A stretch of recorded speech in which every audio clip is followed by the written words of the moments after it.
on our shoulders sometimes with a lot of responsibility. I've been thinking about this a lot. If any of you know me, you know that I think a lot, sometimes too much. But I feel a good amount as well. In thinking about the fatherless son. The fatherless son, which is, it's a tricky one, the fatherless son, because some of us here have grown up with fathers, but they haven't been available. They haven't been emotionally present. They've been abusive. They've been unreachable. They've been untouchable. We can't communicate and connect with them. Some of us are blessed that we've had strong fatherly figures, strong masculine presence in our lives growing up, and it's set the tone for our adulthood.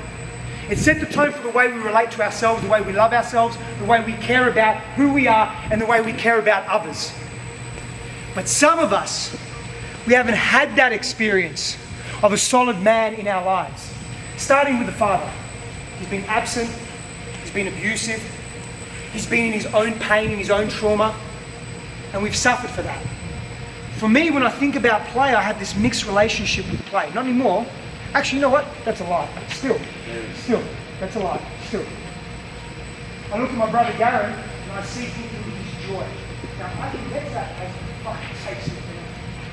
it takes me a minute. He knows, that's why I smile in that way. It takes me a minute. I've got to work it up.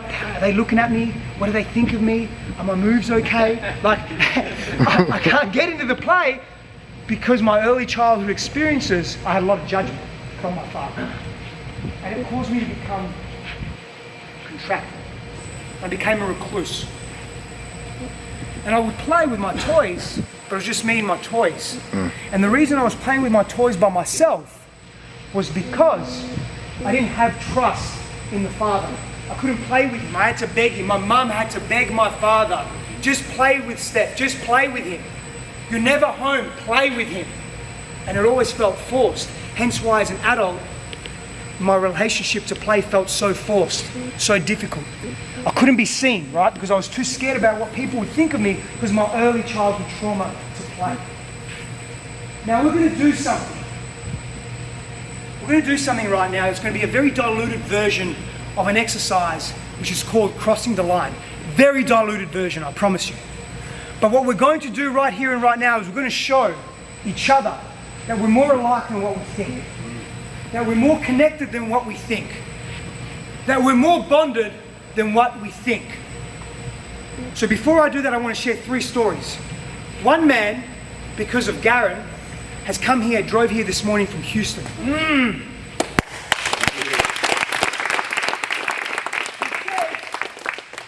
Can't speak English very well, it's not his first language, but fuck, did he communicate with me and I felt his heart. He said he's so inspired to be here. He didn't know, he was scared on the way here. But now he feels accepted. That's all of you. It's all of your individual energy. Another brother, brink of divorce. Brink of divorce says, fuck that. Lives in New Jersey. I'm not leaving my family. Follows his wife and child, partner and child to Austin. He's here. Amazing chef. Guess what?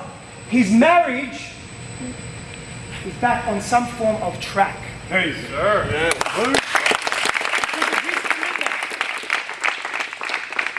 Another brother, another town, comes here. April. Has no friends. Comes here with his partner. Comes to the first workout at Third Eye when we had 2 back-to-back there, 2 or 3, I can't remember. He says he doesn't miss a day, keeps coming, gives him energy for the week, and he knows that he's got a place to go when he needs friends, when he needs people. These aren't my stories, these are your stories. These are our fucking stories. These are our stories. And those 3 stories, I just happen to be in a group that shared those 3 stories. I guarantee every single one of you have your own. And I know some of you closely and personally. We're going to do something called crossing the line. I want you to face each other, please. I want you to trust this process as well. Very diluted, I promise. This is a diluted version of an exercise that can be very powerful. This is a taster of some of what Empowered Brotherhood is going to continue to offer the community. A taster. I want you to slowly cross the line if you had parents that divorced. Slowly. Cross the line, cross over, other way. Go the other direction. So you end up on the other side. And then face. And have a look at what's happening here. have a look at the men that are crossing over. I want you to cross the line if you've hurt someone before.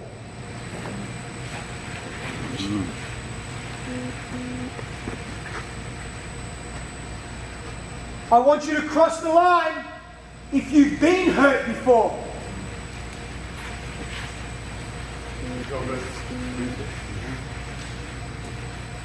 I want you to cross the line if you, like me, have struggled or struggle with play in the past or present. Ooh. How are we going to access our hearts if we can't play? How are we going to access spaciousness and creativity and be those innovators that we want to be in the world if we can't access play? Because I'm telling you right now, that's the space where creativity and great things happen. Cross the line if you've been emotionally abused before.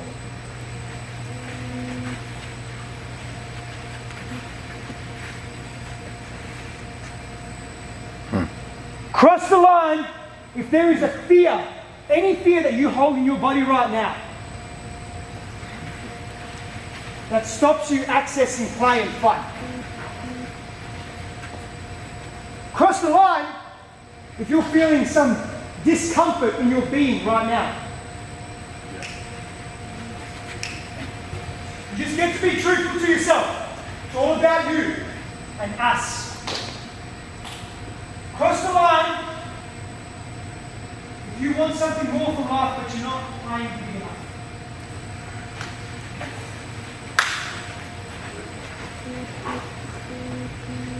Cross the line if there's a secret trapped in your heart, in your body, that you want to share with the world but you feel you can't.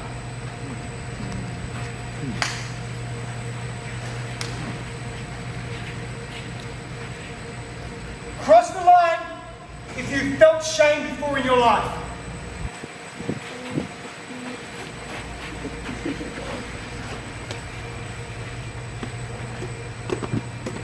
Cross the line if you've been physically abused before.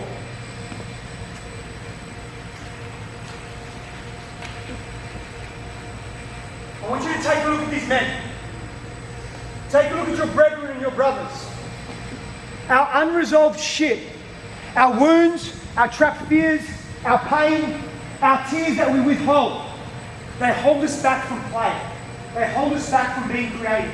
Our inability to look a man in the eye is our inability to look ourselves in the eyes. Is our inability to see the fullness of who we are. Is our inability to access play. Is our inability to access creativity and joy. Is our inability to not have fun. And therefore to think we are worthless, undeserving, and carry no value. There are men here that are hurting. There are men here that aren't. But we are here together.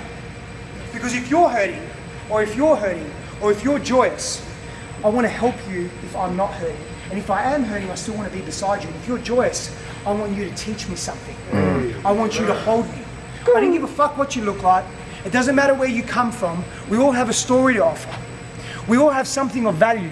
And when we hinder ourselves with the stuff that we keep trapped inside, we can't access the play and the fun. Now, we all worked hard today. Yes or yes? Yes. We did. We worked hard. And we still had time to smile. We still had time to have fun. We still had time to play. We still had time to mess around just a little bit. Now, whenever you think you're done, I'm depressed, I can't do this anymore, I can't live, I can't keep going down this path, I don't want to wake up in the morning. Every time you think that, every time you think I've got no break, it's just relentless. I'm going to tell you something. I don't want to minimize your pain, but I want to say to you, you're wrong in the most loving, compassionate way.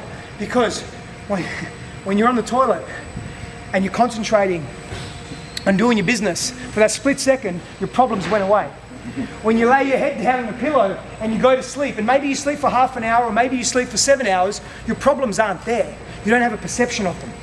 So you have more reprieve in your life than you think. This space is a space of reprieve. It's not a space to forget. It's a space for deliberate distraction, but it's healthy distraction. Physiologically, hormonally, psychologically, emotionally, relationally. And what you gain from this, you take into your day, and you take into the people that you impact. You take that home, back to Houston, and you impact those people, like you said, in an inspiring way. Yes, you will. Because you said you will. I'm not telling you, you said you will. This, whatever you're feeling right now, and some of you may be feeling tender, some of you may be feeling curious, confused, disorientated, happy, joyous, connected, inspired, whatever it is. Be in that feeling, follow that feeling, and know that you can always come back to a safe place and a safe brethren. That's here. That's here.